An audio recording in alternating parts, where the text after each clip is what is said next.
Novi said at 2 in the morning was a dead spot on the map, a place forgotten halfway through the modernization process. The air from the Danube, heavy with moisture and the smell of decaying vegetation, settled on the concrete structures of the railway junction like a sticky, dirty shroud. Street noises and the hum of cars on the Sloboda Bridge seemed muffled by the massive amounts of concrete and steel that dominated the landscape.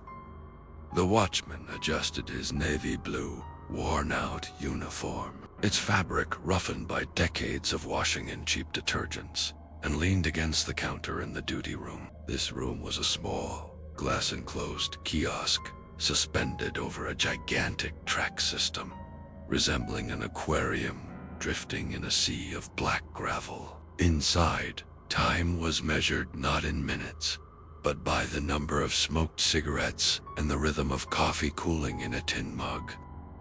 The space smelled of old electricity, dust on CRT monitors, and bitter tobacco residue that had seeped into every crevice of the wood paneling over the years. The man was 54 years old, with a face that looked as if it had been carved directly from Serbian granite. Deep furrows around the eyes and mouth were a map of experiences that could not be told in a few sentences. He had seen empty factories and torn bridges that once connected the banks of the Danube. The routine of the night shift was the only true home. He felt safer in this silence than in his own apartment, where the quiet was often too loud and full of uncomfortable questions about the future. Checking the seals on tank wagons, which stood in rows on the sidings like dormant steel beasts. A meticulous entry in the register, kept in calligraphy handwriting. Learned back in the old school, when the world seemed to have clear rules. Monitoring control showed that for years, absolutely nothing happened except for the occasional flight of nocturnal birds, crossing the streaks of light from powerful flight. The silence at the junction was professional, technical. It was filled only by the steady crackle of high-voltage insulators, sounding like invisible energy frying, and the occasional metallic clatter of rails slowly releasing the heat accumulated during a sweltering day. He knew each of these sounds. He could distinguish the cracking of wood in an old sleeper from the strike of metal against metal on a side switch. This was a private orchestra, the only evidence that the world around him was still mechanically functioning. At 1:44, this routine underwent a silent, almost imperceptible shift. The first signal was an error in the register. He leaned over the desk to record the control of Sector B.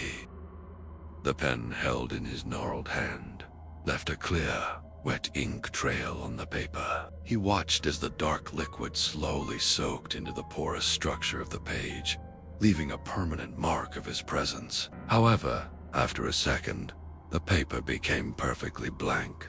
The ink did not evaporate.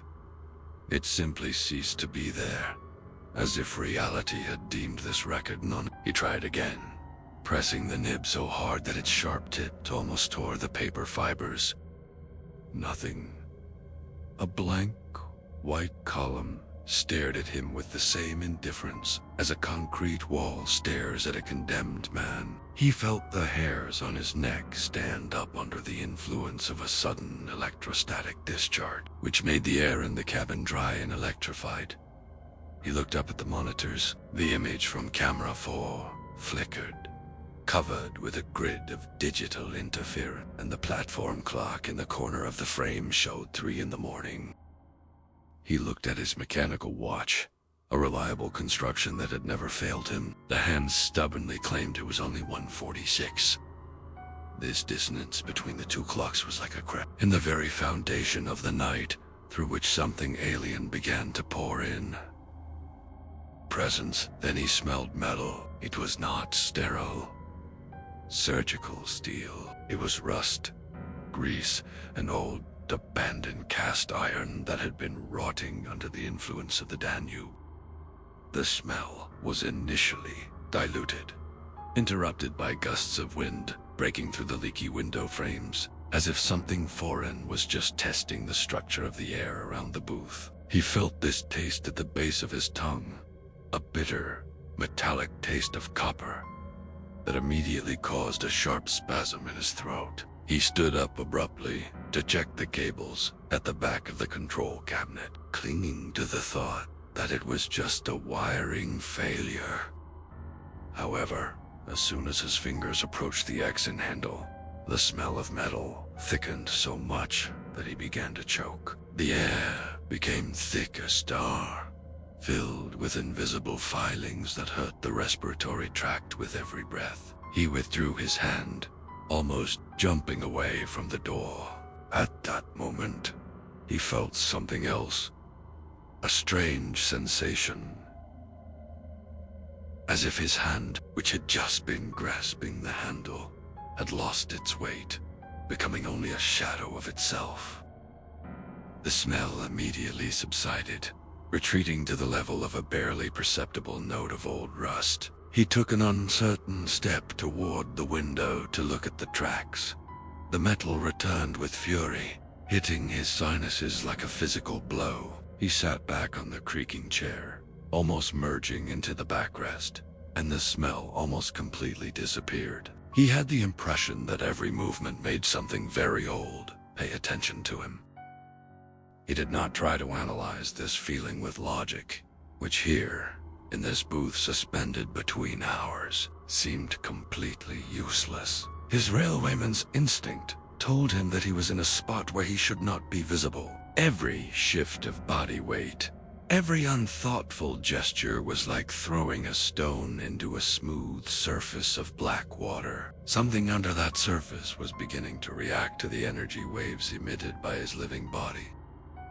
He picked up the receiver of the old ebonite phone, feeling the coldness of the material, which seemed unnaturally smooth. Inside, however, there was no signal or even the static noise that usually accompanied old lines. There was only a dead, icy vacuum that seemed to suck the remnants of warmth from his ear. He put the receiver down with holy slowness, making sure the plastic did not make the slightest sound against the hook.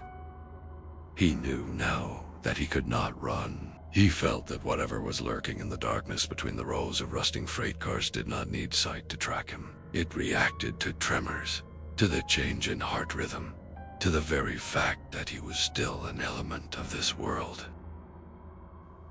Deads on the cold did not strike at a single point. It was a slow, heavy draft from the concrete that seemed to penetrate through the thick soles of his boots.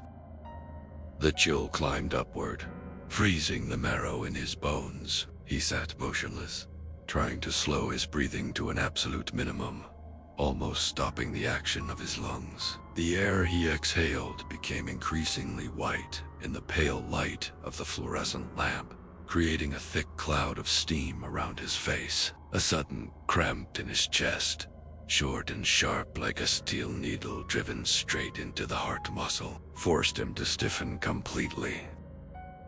The pain radiated toward his left shoulder, but he did not dare to flinch. Then he noticed it on the floor, exactly under his chair. The concrete was different, polished, lighter, as if for decades some heavy, stationary machine had stood there, its presence permanently changing the structure of the ground. It was a place where dust, which usually covered every inch of the desk and cabinets, strangely did not settle. Furthermore, the lamplight, which cast sharp shadows on the rest of the desk, seemed to lose its power in that one spot. There was no shadow there, not even under the legs of the chair. The space under his seat was visually dead, devoid of depth. He did it completely, instinctively, driven by primal fear, without any plan. Millimeter by millimeter, he began to move his feet into the area of that polished concrete. He just wanted to stop standing out.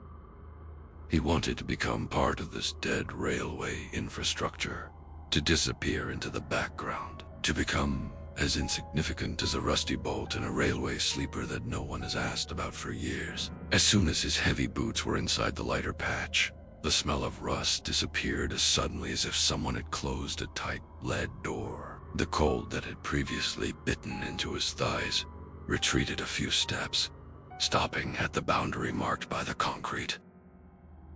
He looked at his hands, resting on his knees. The sight made him feel a sudden surge of dizziness, from which he almost lost consciousness. Even though the lamp above his head flickered in a spasmodic, tiring rhythm, his fingers did not cast a shadow on his pants. He saw his hands, felt their roughness, and the smell of old tobacco, but the light seemed not to touch them, bypassing them like an obstacle that has no right to be there. He sat there, looking ahead into the emptiness of the monitors, which now showed only gray noise. He became static, dead in his stillness, identical to the rails running 4 miles into the darkness of the Serbian night. Through the thick, dusty windows of the duty room, he saw things happening outside that the human eye should not see. Shadows on the platforms, cast by stationary floodlights, began to lengthen in impossible directions. The shapes bent at the edges of the wagons in total, ringing silence. Something stood just outside the doorstep of the booth, separated from him only by a thin layer of wood paneling. He did not see the shape of this entity, but he felt its presence as a dense, metallic mass that radiated infinite patience. This thing was waiting for the slightest gesture, for the flicker of an eyelid, for a change in heart rhythm. He became stone. He became silence.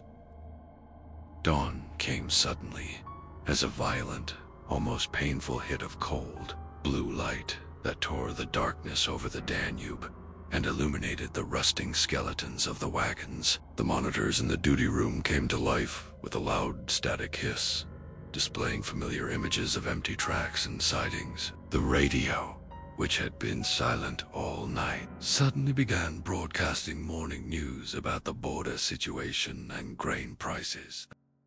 The clock on the wall started with a loud, mechanical click, as if catching up on lost hours in one frantic spurt. The second hand beat rhythmically and ruthlessly. He stood up from the chair. Every joint in his body protested, making sounds like snapping branches in the frost. He felt strangely light, devoid of specific gravity, as if something essential had stayed there, on T-tracks, trapped in the stillness between 2 and 3 in the morning. He brought home only an empty shell. He went out to the platform, squinting against the glare of the sun. A freight train rolled past him with a deafening roar, shaking the concrete, and he felt the first wave of emptiness in his chest, so strong that he had to grab a metal pipe so as not to fall. He stopped by a large puddle that had formed after a night storm he hadn't even registered. In the water, he saw a clear reflection of the bridge and the sky. However, he could not see his own face. The image where he should have stood flickered and dissolved, as if the water did not want to remember him, as if the liquid surface refused to cooperate with his image. There was only a vague, gray outline that disappeared at every attempt to focus on it. He reached home, walking through Novi Sad. The sun shone directly on his back, but there was nothing under his feet. He walked through the light, which ignored him, penetrating through his body as if through a thin mist. He entered the apartment, smelling brewed coffee and fresh bread. His wife was bustling in the small kitchen, putting cups on the dryer. He walked past her, almost brushing his shoulder against her side. She did not react. She did not turn her head to greet him. He heard only the steady clatter of metal cutlery against porcelain. He sat at the dining table, in his usual place by the window. He wanted to say something, but instead of words, he felt a thick, metallic taste fill his mouth and throat, making it impossible to produce a sound. It was physical rust that choked him from the inside, hard, cold, and inevitable. He leaned heavily against the chair, feeling his heart perform one last, metallic contraction that tore his chest from the inside. The world began to gray rapidly, the sink colors disappearing into a misty dust that settled on the furniture. His wife turned around only when the porcelain plate, which his limp hand had caught, fell to the floor and broke into tiny, white pieces. The sound of cracking ceramics was the only farewell he received from this world. He sat motionless, head tilted slightly toward the window where the morning sun was coming in. He stopped in a time he failed to catch, becoming part of the still life of that morning. He simply went out in the middle of a movement. The doctor, who arrived an hour later, filled out the death certificate with routine efficiency. Sudden cardiac arrest. Material fatigue. A classic case for a man of that age working nights. No one asked why his hands still smelled of rust and old railway grease. And no one noticed that on the floor, under the chair where he sat, the sun still could not cast his shadow, creating a bright, empty spot on the old carpet. Additional stories and materials not available publicly. Buycoffee.to/butterflyproject.